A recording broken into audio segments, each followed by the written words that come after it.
Okay, so super quick review of the new FiiO K11 R2R. I've had it for about a week now and it's really been impressive. So I actually now rate this better than my topping DX3 Pro Plus.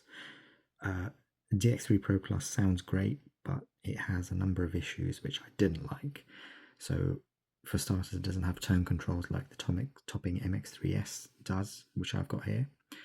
This drives my speakers.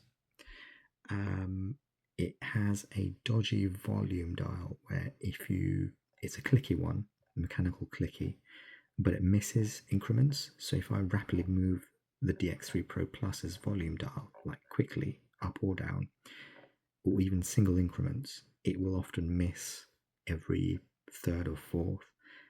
And that seems to be a common issue with them. So I don't like the volume dial on DX3 Pro Plus. But worse than that is the unit that I had, it died within a week, so I had to return it to Amazon, and I didn't really want to fancy getting another one as a replacement and risk it again. So it seems QC wasn't that great with the DX3 Pro Plus, but I really rate highly the MX3S, which I've been using for a while now, mainly for speakers, but the 700 milliwatts output of the single-ended 3.5 works really well with my RES Stealth, and I use Linsol's Grandview cables, so I've got a 3.5mm one and a 4.4 balanced as well. Really nice cables, well priced, can't go wrong with them. I didn't have to color code them, they just don't come color coded, which is a bit annoying. So I've got blue-red heat shrink on those. But yeah, back to the R2R. I really like it. It's smaller than I expected it to be, going by pictures online. It's actually slightly wider than the MX3S, but the depth is shorter, as you can see there. There is no remote, so it's just a knurled volume dial. Zoom into that. Quality of it is really good. The actual feedback that you get from the volume dial is the same as the topping MX3S, which I really like, and you can move it as fast as you want and it doesn't miss any increments as well, or as slow as you want. It's very good, and you can probably hear it there.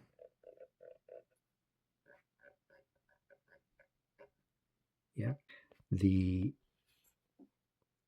depth or the length of the volume dial is longer on the topping, but it is knurled on the R2R and the K11, actually, the non-R2R version too.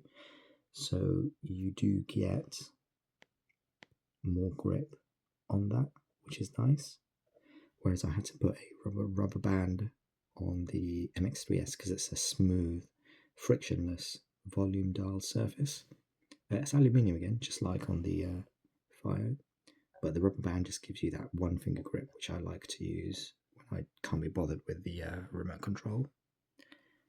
So yeah, I really like that. Really nice, nicely implemented.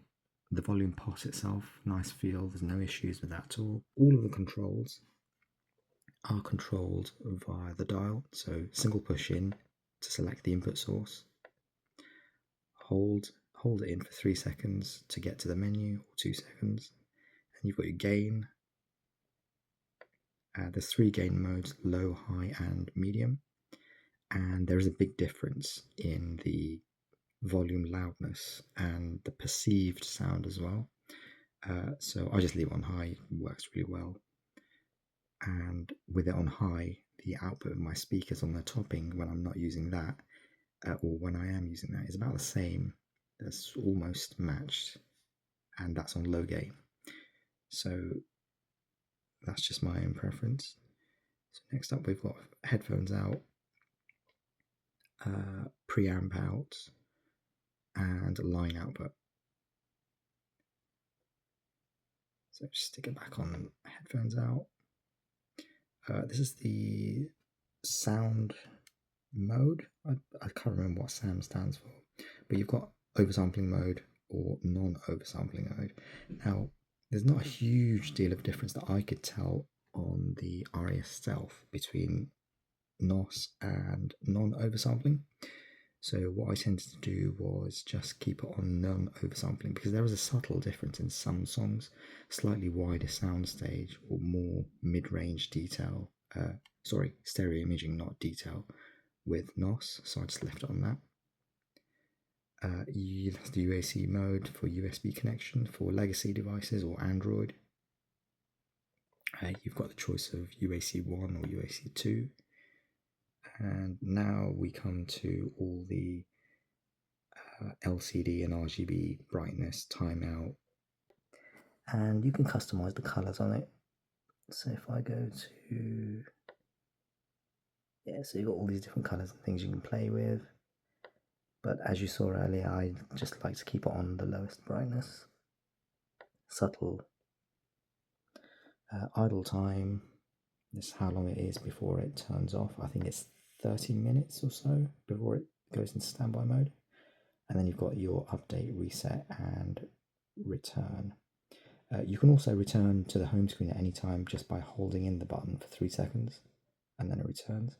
And holding it in for 5 seconds powers it off. So I'll show you what that looks like.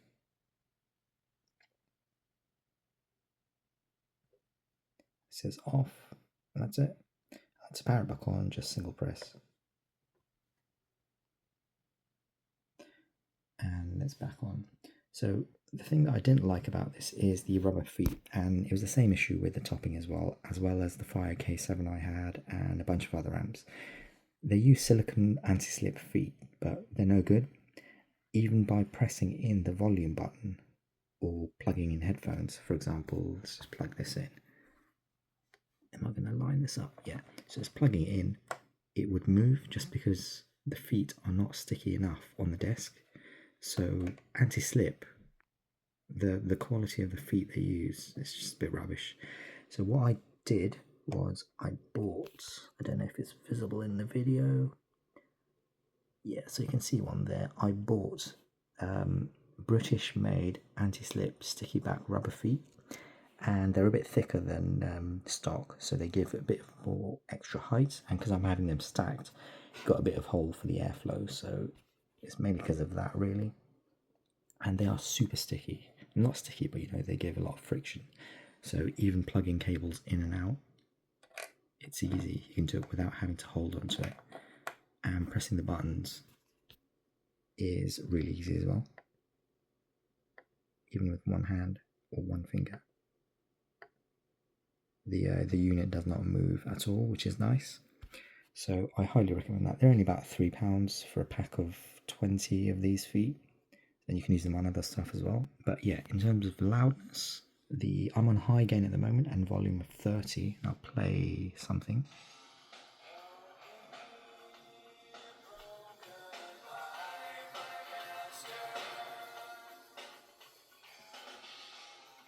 Yeah, so at volume 30, it's a comfortable listening volume with the RES Stealth. These are 32 ohm. And at volume 40, it's louder if I really rocking out to a track or something that I put on 40. At 50, it's too loud. It's too uncomfortably loud. So yeah, there's plenty of power in this. 1300 milliwatts with 4.4, which is what I'm using. And the soundstage, compared to all of my other amps, which include the K7 non-BT model, the DX3 Pro Plus, and even the topping MX3, and I also had the Onyx Alpha XL1 dongle DAC and the Questal M15i. Compared to all of those, also the NAD D3045, NAD D7050, and the 3020V1, and I also had a TIAC in between all of that. It beats all of those for headphones out. The soundstage is nice and wide, really spatial. For gaming, it's really perfect, with the Stealth at least anyway. And the bass, between the two, very similar in bass, so really well controlled.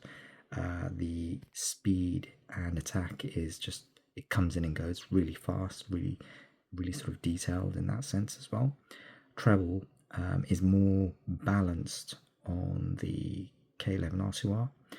There's more sort of articulation refinement in the S's on vocals, especially female vocals and cymbals.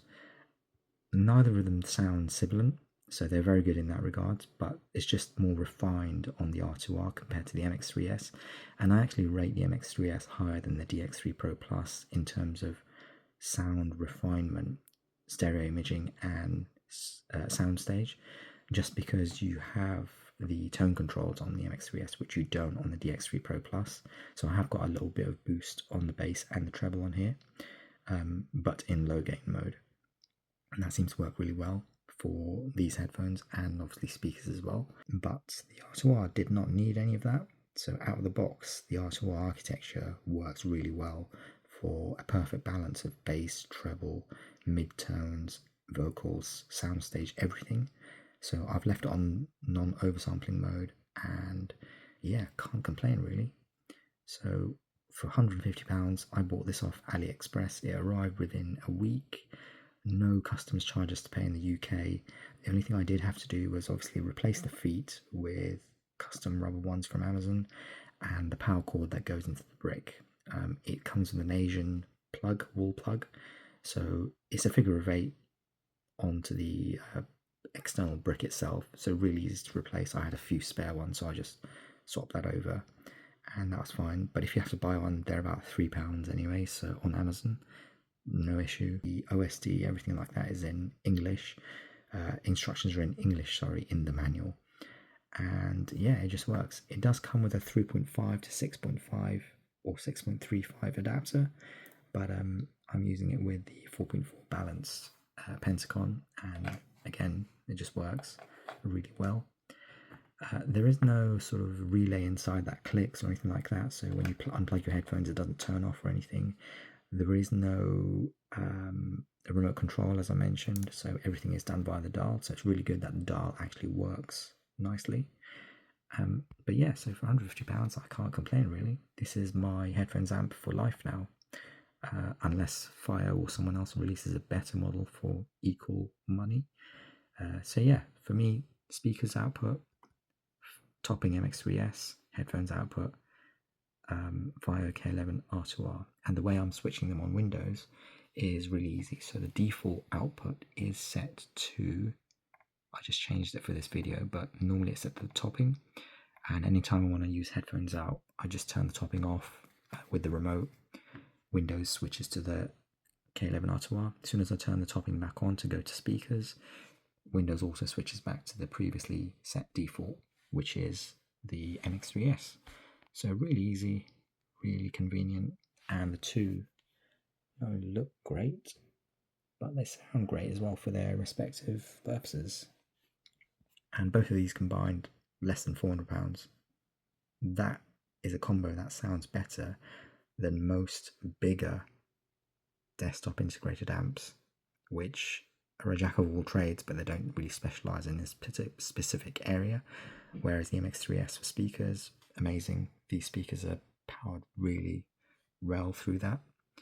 And headphones, obviously now the R2R with the Aria Stealth, which may well become my endgame headphone, as long as they don't break. I know there's a HiFiMAN lottery with QC and so on. On the headphones front as well, I think I did do a video on this, I can't remember, but I am using the Voarmaks memory foam velour earpads, much more comfortable than HiFiMAN stock pads, and it balances out some of the high brightness peaks that HiFiMAN planners are renowned for. So there is that.